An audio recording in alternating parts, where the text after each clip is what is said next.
Those pesky socialists are at it again, demanding living wages and fair compensation for their work. Find out the why and the what in this episode of... All right, gather round, folks. It's time for another episode of As the Hollywood World Turns, and... boy, do we have a doozy for you today. You know that little indie film series, Mission Impossible?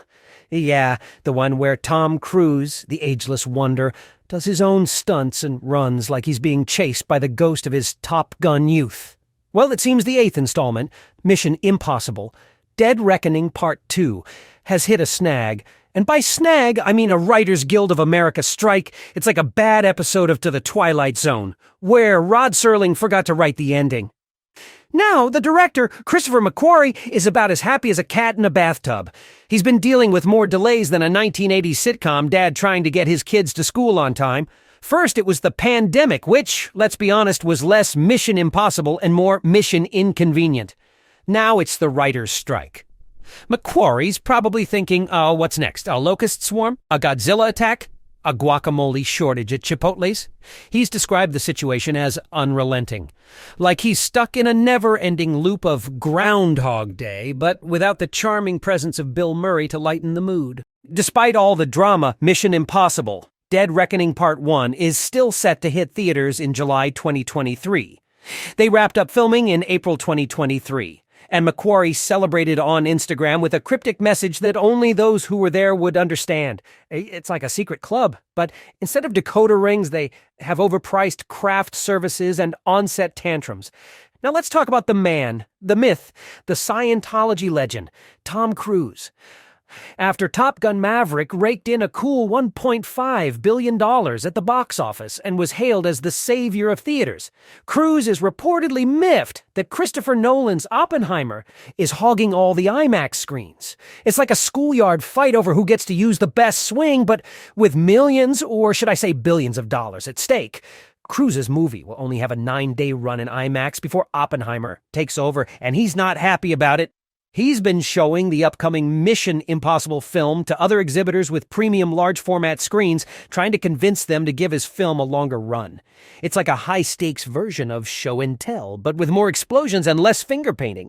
As for the plot of Mission Impossible, Dead Reckoning Part 1, it's the usual fare. Ethan Hunt, Cruise, and his team have to stop a terrifying new weapon from falling into the wrong hands. It's like James Bond meets Indiana Jones, but with more running and less charming British accents. The fate of the world is at stake. Dark forces from Ethan's past are closing in, and there's a deadly race around the globe. It's like every action movie cliché rolled into one, but with more lens flares and less coherent plot. So, mark your calendars, folks. Mission Impossible Dead Reckoning Part 1 hits theaters July 12th, 2023, and Mission Impossible Dead Reckoning Part 2 is currently slated for a June 28th, 2024 release date. That is, of course, if they can get past the next tsunami of production delays. Maybe they should consider changing the title to Mission Impossible Production Delay Part 3. It's got a nice ring to it, don't you think? Now, let's take a moment to appreciate the irony of a film series called Mission Impossible facing seemingly impossible hurdles. It's like a bad sitcom joke, but without the canned laughter to ease the awkwardness.